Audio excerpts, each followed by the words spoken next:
What do you do when nothing about your life feels given? When the rules you were taught turn out to be suggestions and the future looks like a blank page? Her name was Maya. She moved to Berlin in her late 20s with a camera, a restless heart, and a belief that the right job would finally make everything click into place. For a few years, she loved the freelance rhythm, the late-night edits, the sudden bookings, the little exhibitions that felt like proof she mattered. Then the work slowed.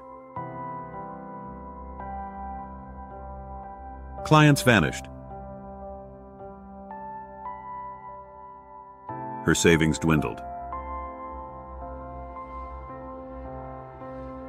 Friends bought houses and posted their milestones. Maya felt untethered, not because life had dealt her a cruel hand, but because the storyline she'd been living no longer fit. The strange thing about existential crisis is this: it often arrives not as catastrophe, but as freedom disguised as emptiness.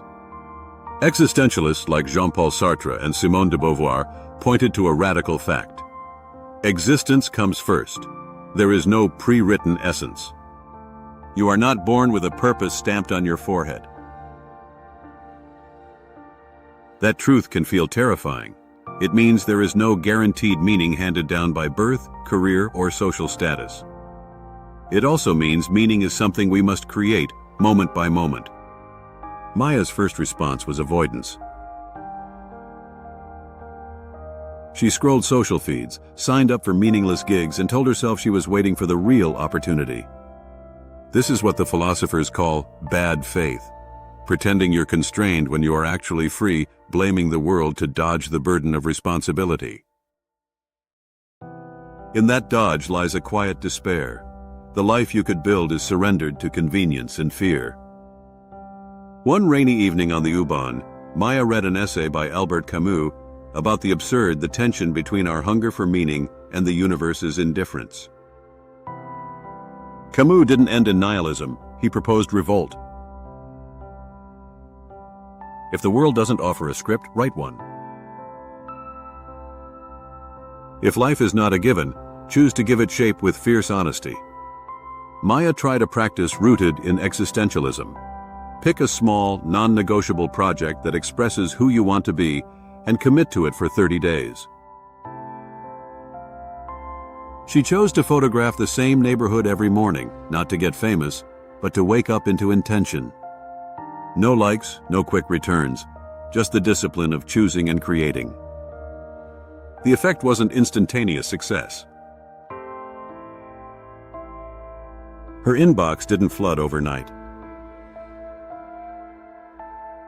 But every morning she made a tiny assertion of authorship. She chose to show up, to see, to make. Gradually, the act of choosing reshaped how she experienced the world. When offers came, she evaluated them not by prestige but by fit. When fear rose, she named it.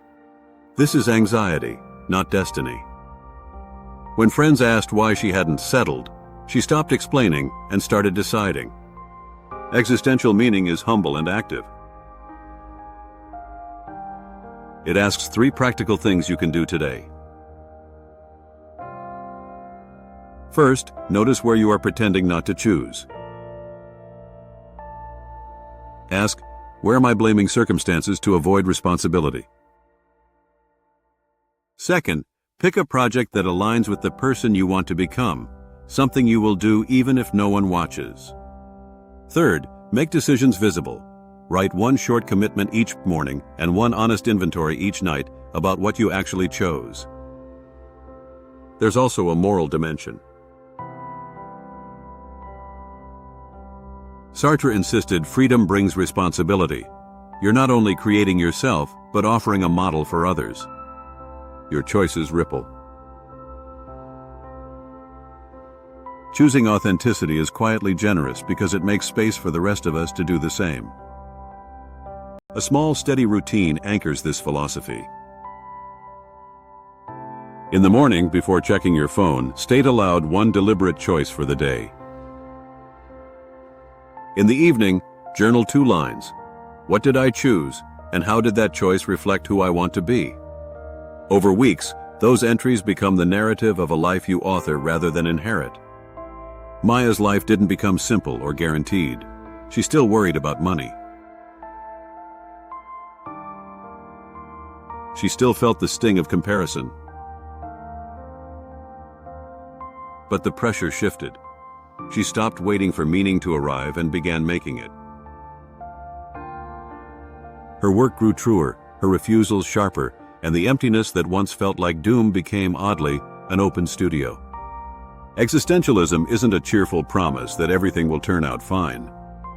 It's a sober, empowering claim. The void is not a curse, but an invitation. You are accountable for your projects, your convictions, and the person you become through everyday choices. That is the raw, demanding heart of meaning, made no one else's by the way you decide to live. Tonight, take one small step. Name one thing you will choose tomorrow that you would not have chosen 6 months ago. Write it down. Keep it visible. Over time, those small, stubborn choices add up into a life that says, unmistakably, I was here and I chose to be.